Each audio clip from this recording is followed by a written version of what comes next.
with Tom Brokaw. Tonight, America after the war. Reporting from NBC News headquarters in New York is Tom Brokaw. Good evening. As the last of the Allied prisoners were flown out of Iraq today, Saddam Hussein's Republican Guard finally found someone they could defeat. Iraqi citizens determined to overthrow Saddam.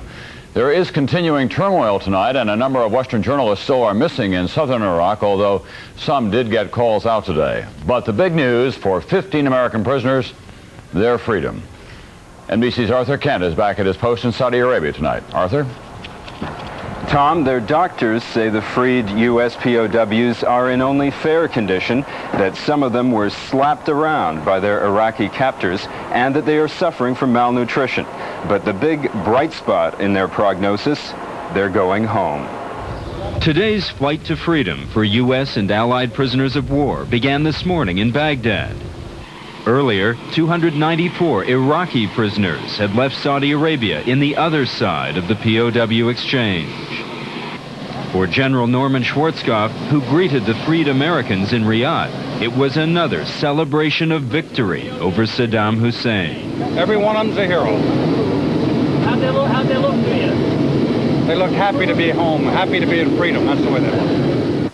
Army Major Rhonda Cornum was captured late in the ground war when her medevac helicopter was shot down, killing 5 fellow crewmen. Others had been held longer, and they savored this day. Tonight, a step closer to home, boarding the hospital ship Mercy in the Gulf. How do you feel? Great.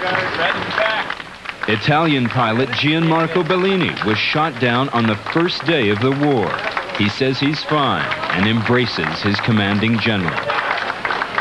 U.S. Air Force Captain William Andrews grins as he heads for treatment on board.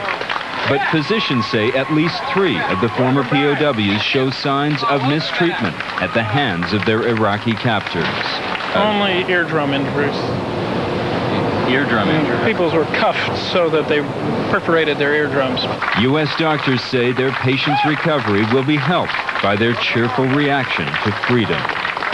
The 6 U.S. soldiers and airmen released Monday voted to remain in the Gulf until their compatriots joined them tonight. After a day or 2 of treatment, they'll likely all be flown back to the U.S. to celebrate freedom at home. Tom? Thank you, Arthur. Plans for the homecoming for all American troops are still underway tonight. NBC's Fred Francis is at the Pentagon with more on that now. Fred? Tom, the services are planning for huge celebrations at East Coast bases beginning tomorrow and Friday, but foul weather in Saudi Arabia has slowed the airlift home. 2 experimental aircraft, which played a surprising role in the war, did return to Melbourne, Florida today. These old Boeing 707s were crammed with new top-secret air-to-ground radar equipment. The sophisticated radar, operated by civilians and soldiers, was able to track Iraqi tanks and other weapons 100 miles from the battlefield. Pentagon officials say the experimental system, built by Grumman Aerospace, helped to kill hundreds of Iraqi weapons. Military men say most of Iraq's 4,200 tanks will never return to Iraq. We now have over 3,700 tanks either destroyed, damaged, or captured. We have over 2,400 armored personnel carriers and over 2,600 artillery pieces, either captured, damaged, or destroyed. That's not a final count. To get that and clean up the battlefield, tens of thousands of American troops will have to stay overseas. But many of the first combat veterans, the wounded, are already home or on the way. Representatives from each of the services are awaiting airlift. Elements of the 82nd Airborne are scheduled to arrive at Fort Bragg, North Carolina, Friday or Saturday. And the Air Force will celebrate the return of some fighters and bombers at Langley Air Force Base, Virginia, on or before the weekend. Plans for the president to welcome some of the troops this week have been scrapped for the moment. He may, however, greet some of the freed POWs, but one official said this is a time for the soldiers to see their families, not the commander-in-chief. Tom? Thank you, Fred Francis. In Iraq...